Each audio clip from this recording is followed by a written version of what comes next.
tangkap kan di 20 Januari.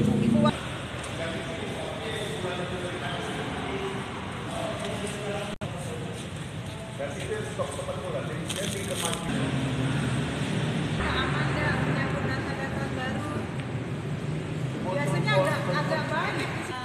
Mau disampaikan sidak, mungkin bukan berarti sidak ya, hanya mengecek saja menyambut Natal dan Tahun Baru seperti yang biasa kami lakukan pada saat ini. Bisa disampaikan tuh kalau bulog apa saja?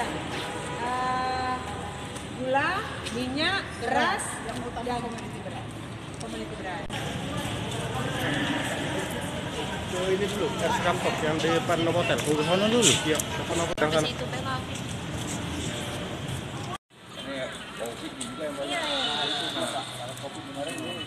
Baik, mana nih? Cari orang jualan. Mungkin Bapak akui sendiri, masih ada beberapa hal yang mungkin harus kita cermati ulang untuk supaya produk ini nantinya lebih baik lagi. Jangan sampai nanti karena suhu mungkin ya, karena ada bahaya untuk masyarakat. Ya, masukan saya seperti itu.